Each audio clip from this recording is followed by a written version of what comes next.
गसाइगाव महकुमानि सिङाव थानाय संकस बोराइ दैसा सेराव फालिनाय स्निथि जारिमिनारि संकस खेराइ फुजाया दिनै जोबथा सान। संकस बोराइ दैसा सेराव बोसोरफ्रोमबो फालिबोजाबाय थानाय स्निथि जारिमिनारि संकस खेराइ फुजाया थांनाय 17 फेब्रुवारिनिफ्राय जागायनानै दिनै जोबथा सान। बे हाबाफारिखौ सोमोन्दो लाखिनानै दिनै गेवलां मेल हाबाफारिबो मावफुंदों। गेवलां मेलखौ दुलाराय गुदि बाथौ आफादनि आफादगिरि देदला मांग्रा गयानि बिथांनि आफादगिरि मासि सामलायनानै जागायजेनो। बे गेवलां मेलावनो गाहाय आलासि महरै बाहागो लायो 28 नं गसाइगाव बिधान सभा बियाबनि एमएलए जिरन बसुमतारी, बिटिआरनि मावफुं सोद्रोमा उखिल मुसाहारि, बारग' मावफुं सोद्रोमा सभाराम बसुमतारी आरो मिरु गुदि बाथौ आफादनि आरो गसाइगाव जिल्ला बाथौ आफादनि गोबां दैदेनगिरिफोरजों लोगोसे गुबुन गुबुन ओनसोलनि बाथौ धोरोम सिबियारिफ्रा रंजा खुसियै बाहागो लायो।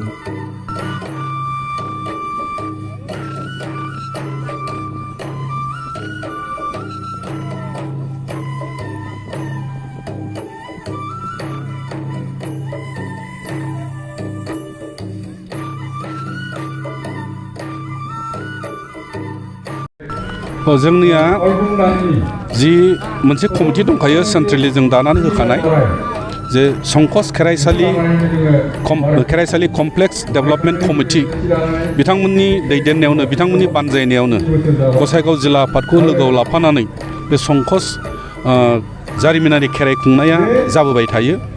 थिग बे रोखोमैनो गुबुन गुबुन बोसोरनि बायदि देग्लायबो जे 17 फेब्रुवारिनिफ्राय माने फागुननि प्रथम सप्तानि सुनिबार बे दिनाव जों खेराइ होगोन होननानै जा मोनसे फिक्स डेट जाखानानै थानाय बे डेट हिसाबैनो बे थारिख हिसाबैनो जोङो बे खेराइखौ खुंबोबाय थानाय जायो।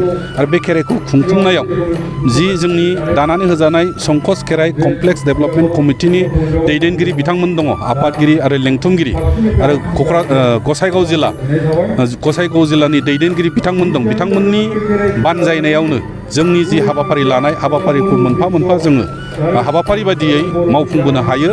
आरो बेबायदिनो मावफुङै दिनै 17 फेब्रुवारिनिफ्राय 18 आरो दिनै 19 फेब्रुवारि बे 19 फेब्रुवारियाव दा मोनायाव जि खेराइ जागोन आरो लोगोसे नै दा गेवलां मेल जागासिनो दं। बे गेवलां मेल आरो खेराइया हाबाफारि बायदियै सम आरो बोथोरजों खाब जाहोनानै जोंनि मावथि बिथांमोनहा मावलांबाय थागोन आरो बे रोखोमैनो जों हाबाफारिफोरखौ मावफुंनो हायो। दिनैनि गेवलां मेलाव जोङो बिटिआरनि चिफ मानगोनां प्रमद बर' बिथांखौ गाहाय आलासि हिसाबै जोङो खावलायहरनाय जादोंमोन। नाथाय बिथाङा जोंनो मेसेज हरदों जे मोनसे गोनां खामानिनि थाखाय बिथाङा एसे बाहेरायाव दंहैयो।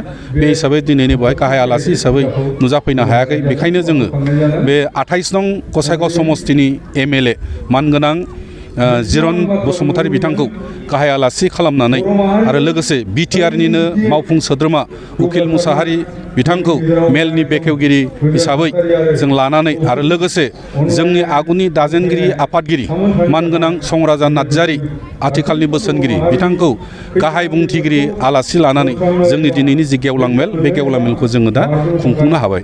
खेराइ फुजा होनाया जाहैबाय खालि जों बाथौ धोरोमखौ गसंथाहोनो थाखायल' नङा, बाथौ धोरोमखौ रक्षनाबेक्षन होनायनिल' नङा, बाथौ धोरोमखौ रक्षनाबेक्षन होनायजों आरो बेखौ बाथौ धोरोमखौ फेहेरनायनि गेजेरजों फोगोमनायनि गेजेरजों बे खेराइनि गेजेरजोंनो जों खेराइखौ मोनसे मेन्डेटरि धोरोमनि गायसंनो नाजानाय आरो सारा बर'फ्रा जेराव गोसारनानै दं दुलाराय बुहुमनि बर'फोरनि गेजेराव खेराइ फुजानि गेजेरजोंनो बे खेराइ होनायनि गेजेरजोंनो बाथौ धोरोमखौ गेवसार होनायानो जोंनि मुल थांखि।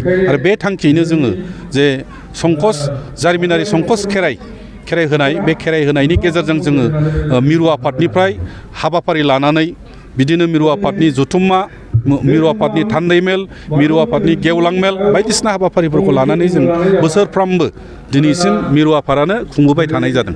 आरो जों बेजोंनो मिजिंथिदों जों बे खेराइ खुंनायनि गेजेरजोंनो इयुनाव बे खेराइखौ खालि जोंनि आसामावल' नङा बा जोंनि बर' रायजोनि गेजेरावल' नङा, बर' रायजोनि बाहेरावबो आसामनि बाहेरावबो जोंनि बाथौ धोरोमखौ बेनि गेजेरजोंनो जों फोसावनो हागोन बे मिजिंआ जोंहा दं।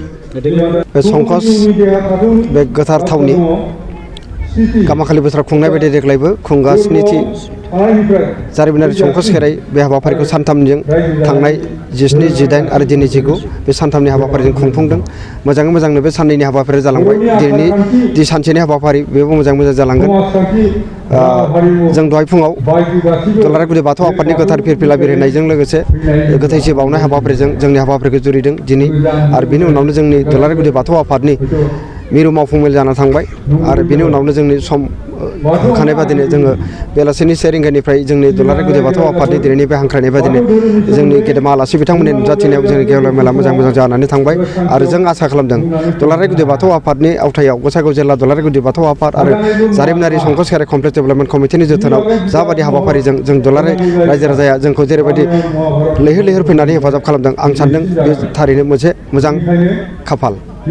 गेवलां मेलनि गेजेरजों जोंनि जायफोर हांख्रायजानाय आलासि गेदेमा बिथांमोना बिसेस भाबै दुलाराय गुदि बाथौ आफादनि दिनैनि बे गेवलां मेलाव मा बुंनो नागिरदों जायफोर गेदेमा आलासिफ्रा बुंदों जे दुलाराय गुदि बाथौ आफाद बाथौ धोरोमा मा, बाथौ धोरोमा जोंनि बर'जों मा सोमोन्दो दं एबा बाथौ धोरोमखौ जों बर'फोरा माबायदि बेनि नेम खान्थिजों आसार खान्थिजों जों बोरै सोलिनानै दङ बेफोरनि थार बिजिरनायखौ दिनै गेवलां मेलनि आलासि बिथांमोना बुंथिदों।